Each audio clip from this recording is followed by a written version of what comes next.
Медиамост България представя. Официален представител на Министерството на външните работи на Русия Мария Захарова провежда ежеседмичен брифинг 10 март 2017 Русия-Москва. Медиамост Борисанзов България. Първо, имам за вас един поздрав от общината на град Несебър.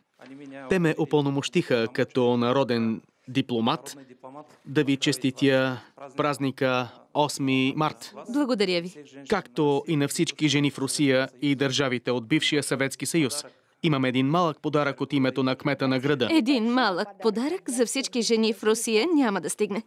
Искахме да го подарим именно чрез вас. И да поздравим всички, тъй като е голям. Получихте покана да посетите град Обзор и град Несебър от името на кмета на града. Ще прочета първите няколко изречения. Каним уважаемата госпожа Захарова от името на кмета на град Обзор, Република България. Изпращам официална покана да посети град Несебър, град от световното културно наследство под егидата на ЮНЕСКО.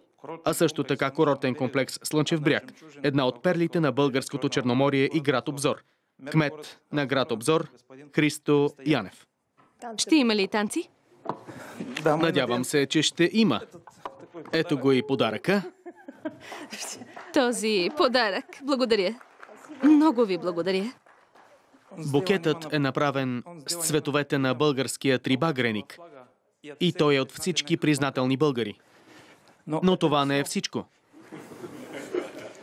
Сега е месец март. Знаете, че Русия и България ги свързват много неща. На 3 март Русия освобождава България от турско робство.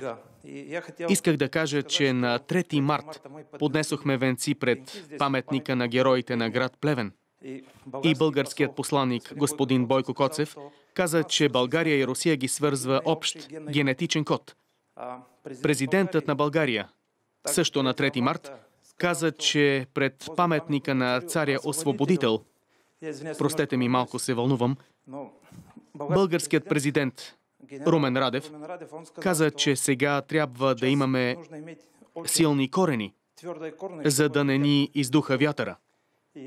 Също така един български пенсионер, инвалид, 100% инвалид, ви изпрати един малък подарък. Когато кметът на Обзор е разбрал за това, той му възстанови парите.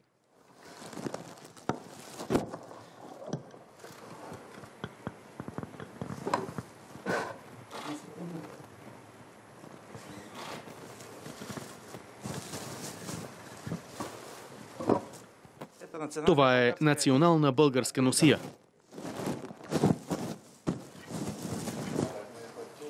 Размерът е бил взет от момента, когато танцувахте калинка.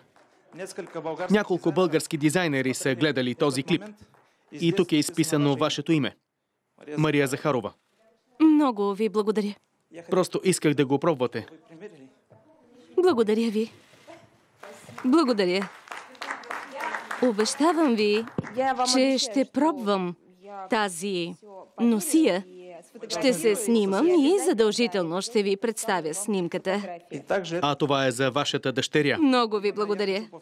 Бих искал да повторя, че това е направено от български пенсионер, а когато кметът разбра, му възстанови парите. Огромни благодарности.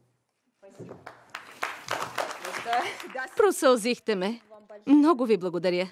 Още веднъж ви обещавам снимков материал. Ако позволите да добавя, исках да подчертая дружбата между руския и българския народ. В Успенския събор в Кремъл се намира митрополит Киевски и на цяла Русия, който по произход е българин. Той лежи в гроба на светците, митрополит Киприян. Още един пример от мой личен опит, как обикновените българи се отнасят към приятелството с Русия. През 90-те моят баща, Кирил Борисович Анзов, е дал $20 000 на руски скулптор Вячеслав Кликов, за да изработи паметника на маршал Жуков, който се намира до Червения площад, герой на Плевен, и паметника на Кирил и Методий, който е малко по-надолу. Той никога не е бил държавен служител.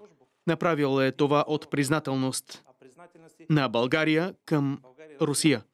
Аз съм роден в българска област, която не е била освободена от Русия от турско робство.